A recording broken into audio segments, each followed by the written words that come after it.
Rex Ryan on Baker Mayfield after his performance in Green Bay. This is from ESPN's NFL Countdown. Everybody's going to be focused on Baker Mayfield and the fact that he plays poorly. We've yet to see him bring his team back in the fourth quarter.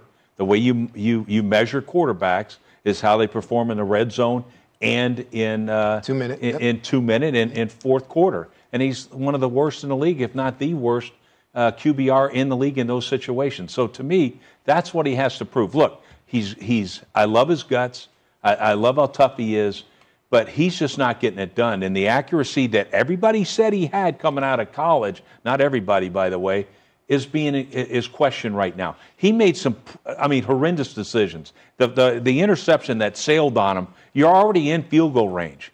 All right, that's a mistake you can't make. I'm sorry, you can't make it. But we're starting to see where an undersized guy, that's why I always say this is a size-speed league. If you're undersized and not very athletic, you're going to have a tough time playing. You still got a chance in the fourth quarter. They still had a chance Why? in the fourth quarter. Because you have an unbelievable running game, all right, and you have a solid defense. Like that to me should carry the day. This running game, I don't care who's at quarterback, gives you a chance to win, and yet they're in a position right now. If you had a franchise quarterback, he would be a Super Bowl contender. And Hayden Grove, normally I have issues with what Rex Ryan says. I don't have any issues with what he said, other than the undersized thing, which he kind of bangs on a lot. That Baker's been the same size the whole time. The accuracy thing, I think, is part of the shoulder harness. I really do. But again, if he's out there, you expect him to perform.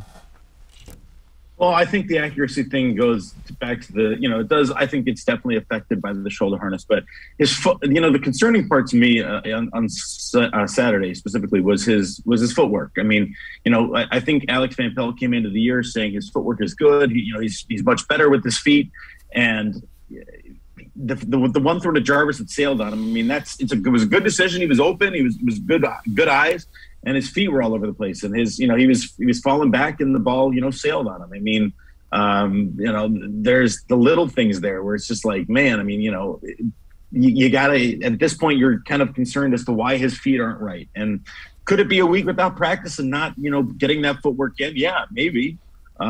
But I don't. When it regards to Rex Ryan, I still am not ready to say Baker's not a franchise quarterback. I mean, again, he's proven that he can take this team, to good heights, and he's proven when he's healthy, he can be very efficient. I mean, last year proved it. So there's every quarterback can have a bad year, especially given the fact that Baker's essentially snake bitten this year with all that he's dealt with. I'm not ready to say that he's not a franchise quarterback. I think he's just this season he's just got to put that all behind him and focus on this week. And you can't worry about what he hasn't done. You got to worry about what he can do and what he will do. So Rex is right. He hasn't gotten the job done in the fourth quarters this year. There's lots of reasons for that, including on himself. And they had a good opportunity on Saturday and just didn't get the job done. Yep, and that's where I was going with is he just hasn't done it. He's had the opportunity in the fourth quarter and has not been able to do it to date. The other thing I would say, and don't minimize, when a part of your body isn't right, like his non-throwing shoulder, everything you do, you try to compensate to get a little extra on it. So it leads to bad habits, bad mechanics, because you're trying to compensate for something that's not right. So that's why everything is interrelated. Game's hard enough if you're healthy. If you're less than 100%, it becomes darn near impossible because you have to try to compensate other parts of your body to make up for what is not 100%.